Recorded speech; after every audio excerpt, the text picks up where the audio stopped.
What's going on, Jerome's? So the Minnesota Vikings right guard situation has been an interesting talking point all year and even all offseason, where the Vikings, they re-signed Blake Brandel to a 3-year deal, believing that the former backup could rise up and become a solid starter. And then they also brought back Dalton Risner. Come on up for the Risner, who they signed last year and started at left guard after they traded Ezra Cleveland to the Jaguars. And also you had Ed Ingram, right, heading into year 3, been a 2-year starter.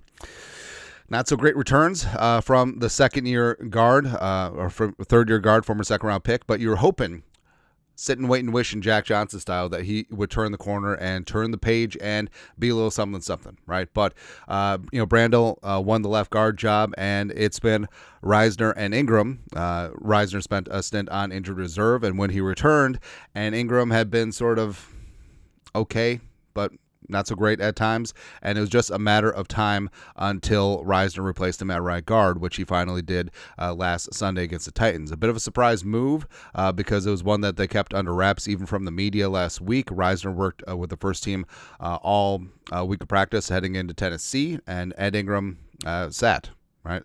And Ingram, like we said, second-round pick out of LSU.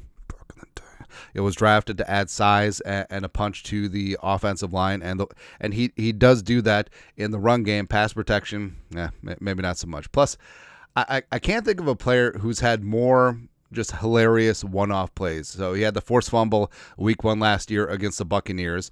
He had the sack on Kirk Cousins when he stepped on his foot. Also against the Colts. You know that one rep where Bradbury got lit up and it was a fumble, scoop, and score? I think Ed Ingram stepped on his foot there too. All right, so just random things, right? And Risner, Risner was solid last year in pass protection, run game, maybe not so much. And I've said we need to just merge the run blocking prowess of Ingram and the pass blocking of Risner, and we would have the perfect guard. We would have Zach Martin. Probably not, but you know what I mean. All right, and the thing about it is that when Ingram was benched, it could have gone a couple ways, right? He could have been a malcontent. Risner could have handled the situation poorly as well. But from the comments in the locker room this week, it seems like both guys are doing it the right way, handling it with all class, and that's something that you expect from this team and this culture. Starting off with Dalton Risner. Props to Vikes fan page for compiling this. When asked about the situation, quote, he handled it as a true friend, Ed Ingram did. The way he was with me, running with me after practice, praying with me, praying for me, praying with me, talking with me on the sidelines through the whole game on good and bad plays. Huge shout out to him. Really grateful for him.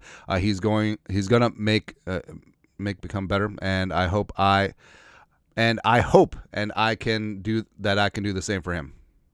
Was this AI generated? Nah. But the gestalt is, hey, I mean, Risner taking Erdinger Gerb. I mean, Ed could have sulked on the sideline, but no, like he's working out there. He's talking in between plays.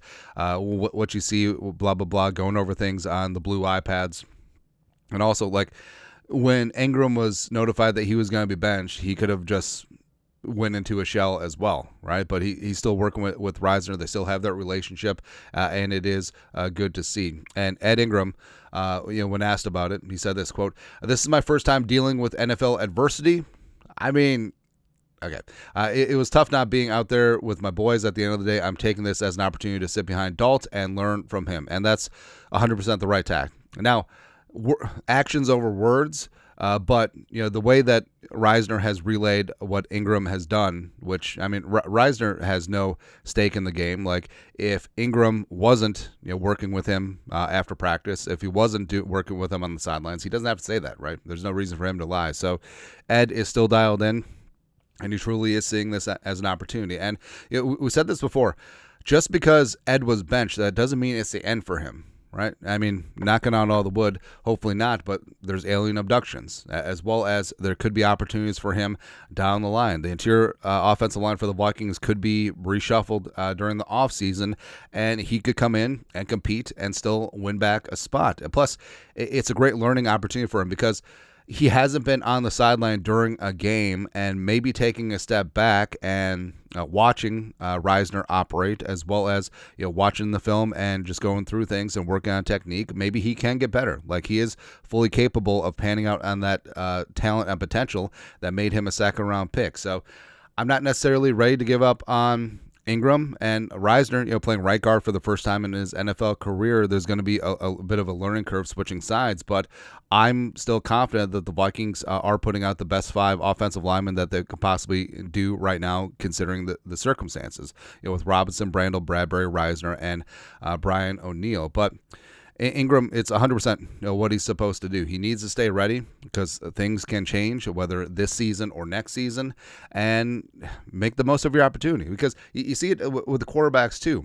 Bryce Young got benched, right? And everyone wrote him off. Oh, this is the end. My only friend, the end. And then he gets back in, and he's been playing some pretty damn good football. Anthony Richardson, bench for Jumpin' Joe Flacco. Then he comes back in, plays maybe the best game of his career, and wins on the road against the Jets. So this isn't the end for Ed Ingram, and the talent certainly is still there. Love me some Dalton Risner. He is solid, and he is above average at this point in time, but nothing's promised, right? Risner's going to be a free agent after this year. Ingram's heading into a contract year with his rookie deal next year. So, yeah, the Vikings offensive line story, I mean, there's still a lot more to be written, and we'll see what happens. But I love and respect the tack that both these guys are taking, 100% class both ways. And it speaks to the culture that Kevin O'Connell and Kwesi have built, because look at situations like this across a bunch of other teams. I mean, there's a lot of snarkiness. There's a lot of backbiting and criticism. There's a lot of, oh, he took my job, blah, blah, blah, blah. But these guys all have one focus: getting better, making the team better, and I love that. It's fantastic. But your thoughts are thoughts. Ingram, Risner, handling this the right way. Let us know your thoughts, our thoughts, comment section. You guys know what to do. Skol, production value.